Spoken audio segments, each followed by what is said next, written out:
You know, it's shocking, isn't it? And how anyone who works on TV licensing enforcement sleeps at night knowing this fact, you're not human.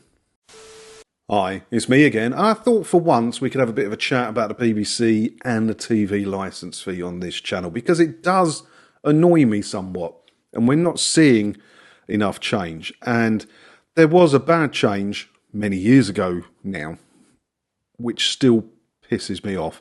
That's what this is going to be a bit about. Have a look at the headline that I found here, look. They have to come up with another model. For many years, the BBC licence fee increase is a bad joke. It's shocking. £174.50 at the moment for a television licence fee where the money goes to the BBC, but even if you don't watch the BBC, you only want to watch ITV or Sky Sports or whatever, you still have to pay it. How's that fair? It's the biggest scam going. I have no idea how they are still getting away with it. Do you? It's madness. Madness. For those who are on modest means, the cost of the licence fee going up by £5 on April the 1st of all days is a bit of a bad joke.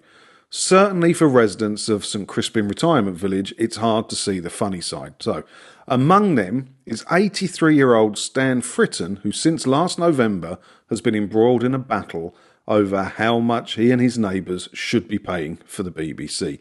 83-year-old Stan. Remember, it wasn't that long ago where everybody over the age of 70 got a free television licence. That was guaranteed by the government. And it was one of Boris's election promises as well. As soon as he got in, he reneged on it and passed the buck to the BBC. It was supposed to be funded by the government. He then passed the buck to the BBC. And thinking of that, why can't Labour just reinstate that then? No, anyway. BBC went, well, we can't afford that. Of course they can. We can't afford that. Only people who are on pension credits now get a free one who are over the age of 70. So 83-year-old Stan, who has probably paid a television licence since his 20s. So he's probably been paying for over 60 years to the BBC, still paying it in his golden years. How is that fair? Give the man a bloody break, the BBC.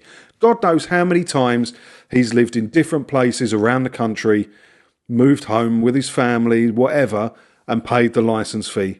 He is one of your biggest supporters over time. I'm certainly not. I haven't given you hardly any money. Stan has. And you still want money out of him when he's 83 years old. Stop charging our pensioners, stop charging everyone the licence fee, but especially stop charging the pensioners the licence fee who have been paying it all of their life to support you, the BBC. Give them a bloody break. It's shocking, isn't it? Not only were they promised it, but they have been paid so much money in. I'd love to do the maths of how much he's been paid. I'll do a bit of research because it keeps changing over the years, doesn't it? I might try and come up with some spreadsheet for that because it's just fucking shocking, isn't it? But yeah, anyway, it's not just £174.50 he has to pay now because it's shared accommodation. It's a bit different. Let's have a look. Their accommodation coming under one roof, they previously paid £7.50 each, qualifying for an accommodation for residential care licence. Then they turned a former storage room into one of two spaces for visitors to stay the night, and they were told by post they'd contravened the TV Licensing Act. How did TV Licensing know? Letters demanding residents pay a full price started turning up, addressed to almost 100 of the residents. So 100 residents times £7.50 is what the BBC were getting, which is still more money than they deserve. Now they want 100 times £174.50. Where do the BBC get off? Where do they get off? It's shocking. If you're still one of the people watching still paying the licence fee, you really want to be doing some research on it. There's a link below. Go and have a look at that, which tells you all the stuff you can and can't do without a licence. And start thinking about not giving your money to this dirty, horrible organisation that are just mugging off our old people. As Mr. Fitton puts it, the letters were being sent to 95-year-old widows who are seeing something that says investigation with a big stamp on it, and what you've done is frighten them to death. Could not agree more. Where are they? I haven't got them handy. I've got a stack of the letters and they are written in the most threatening way they can possibly get away with. I can imagine a 95-year-old widow receiving one of them letters being absolutely petrified. And the people who write these letters and the people who distribute them and the goons who knock on doors know what they're doing. They know that the only way they can sell licenses is fear, because they can't base the sale of a license on the quality of the content that they get or the features that you can receive for your £174.50. No, the only sales tactic they have to sell licenses is fear, because if they didn't scare people into buying them, they wouldn't sell fucking any, would they? And I can't even, it really annoys me just thinking about some of them people who receive them letters and are petrified about it. You know, it's shocking, isn't it? And how anyone who works on TV licensing enforcement sleeps at night knowing this fact, you're not human. You're not. Some things are more important than getting your 30 grand a year job working there. Don't you think? Like morality, doing the right thing. He says demands for payments have been sent to those with dementia. We've talked about that before, actually. The goons got dementia training for when they knock on old people's doors. They got trained by one of the dementia charities. In other words, the dementia charity pocketed a few quid and the goons watched. From what I understand, now I'm waiting to be put right on this, but from the information I was told, the dementia training the goons received to help them deal with vulnerable people was a half-hour DVD. Fully trained to rinse out your nan. They're not listening and they're choosing not to listen, he says of interactions with TV licensing. Not surprised. While Mr. Fitton says the retirement village's managers have now shut the room and will be reapplying to get the licence back. So now, thanks to TV licensing being complete and utter... Not going to say that word. They don't have a room for family members to stay over in this retirement village. Now, everybody suffers because of TV licensing. Absolute scum of the earth. He is adamant they haven't broken any rules, but can't get an officer to come out to see that the room isn't a dwelling. You're better off not getting an officer to come out, trust me. His main frustration is that they're choosing to antagonise residents here needlessly. They antagonise everybody equally. The fact that they're picking on you shows that they don't discriminate, to be fair, but it also shows how scummy this organisation is. And it's not TV licensing.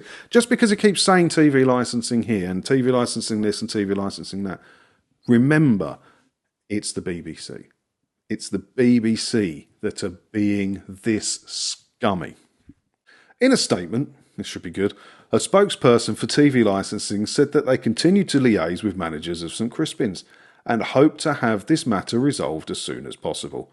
Hope to have the matter resolved as soon as possible so they can charge £174.50. It does me. It's the scummiest way of charging a fee.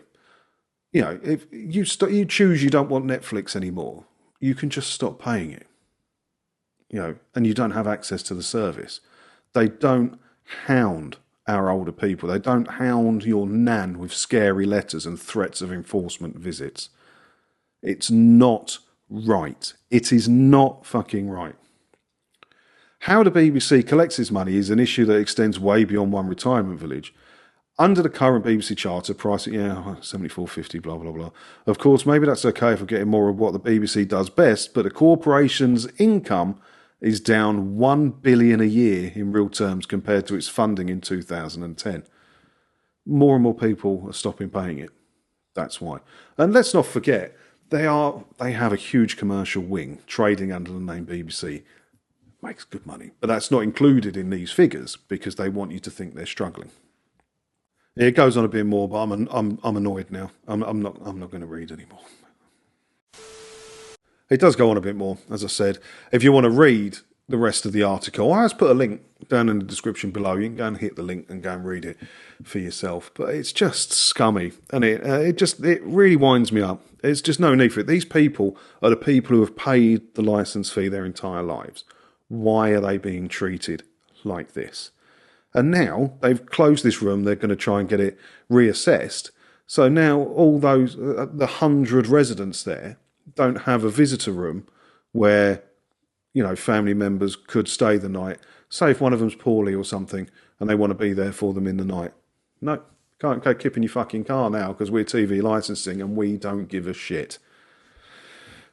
If I had the money, well, I was about to say, if I had the money, I'd pay that bill for them, which would be a nice thing to do. But I shouldn't have to, and I shouldn't even have to think like that, and I wouldn't give that amount of money to the BBC.